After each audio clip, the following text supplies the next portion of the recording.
This month's Tech10 will cover the iTunes Alarm. You will learn how to download and how to configure this alarm to help with classroom management and transitions. Do the end of your class period stress you out? Do you expend more energy trying to get your students to clean up, put away materials, and out the door on time? Are regular transitions difficult for you to manage? Instead of expending excess energy trying to get students to pack up, put the expectation back on them. Give an audio cue at the end of the period with iTunes Alarm to place the responsibility on your students for packing up. Every day, every class period at the end, no matter what I'm doing, the iTunes Alarm overrides the audio in my computer and begins to play Happy by Pharrell Williams. Students know because at the beginning of each quarter, I set the expectation that they are responsible for cleaning up when they hear this song. In my classroom, they must save their work, put away headphones, log out of their profile, and wait for dismissal. It takes the work off of me and put it back onto the students. It's one less thing for me to stress about during the day. This is also a great management tool because the students know exactly what to expect and when to expect it. They don't have to wait for me to yell and scream to get them out the door on time. So let's get started. First, you'll need to download the iTunes Alarm. You may click in the link in the form or use the URL to find the correct website, or you may just type in iTunes Alarm into Google. Next, click on the iTunes Alarm for Mac if you are in Google. And all you'll need to do is click download and it will begin downloading on your computer. You will notice that it will show up in the bottom of your Chrome bar. If you are not using Chrome, it will show up in your download folder. Now we're ready to install. Open up the download folder and click on the DMG iTunes file that was given to you. You should see this icon come up. All you'll need to do now is drag into your applications folder, which I already have open, and go ahead and drag it down onto the dock. I already have mine here ready to go.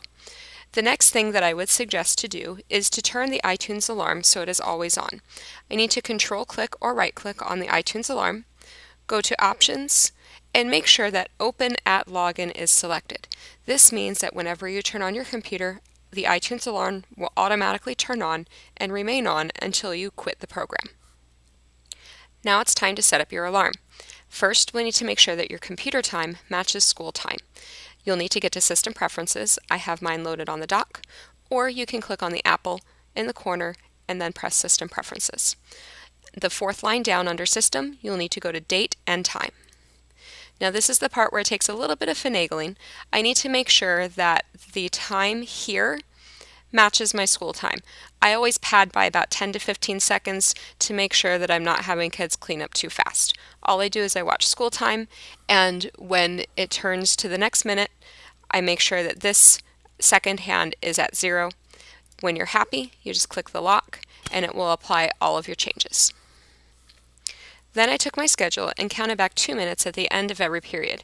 For example, second period, the alarm would go off at 9:41, third period at 10:38, fourth period at 11:35, and so on. Remember that Thursdays have a different bell schedule. Every period will need its own alarm. Next, we need to go to iTunes.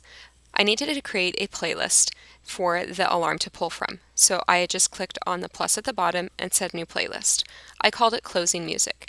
As you can see, there's only one song in here, and it's Happy by Pharrell Williams. Clap along if you feel like a room without a roof. Clap along If you'll notice, Happy starts in the middle of the song about 2 minutes to 15 seconds in.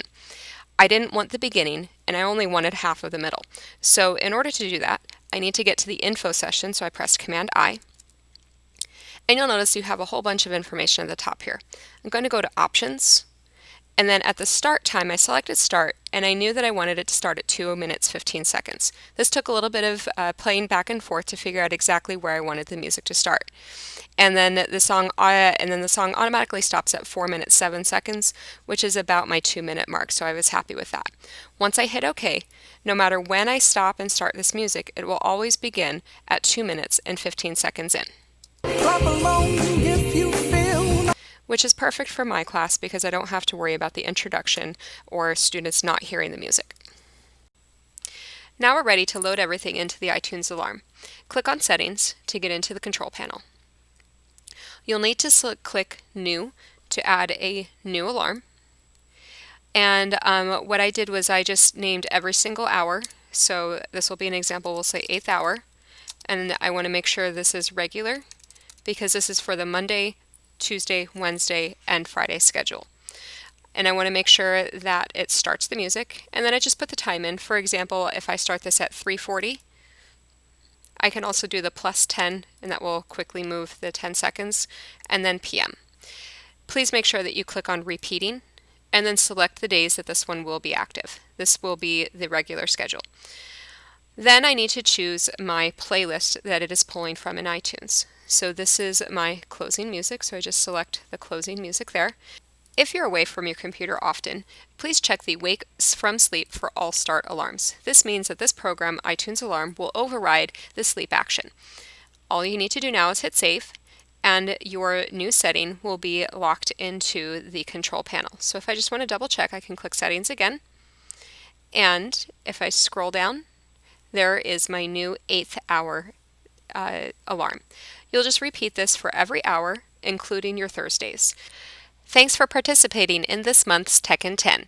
Hopefully you learned how to use the iTunes Alarm and will be using it in your class soon. Don't forget, fill out the form to show your knowledge.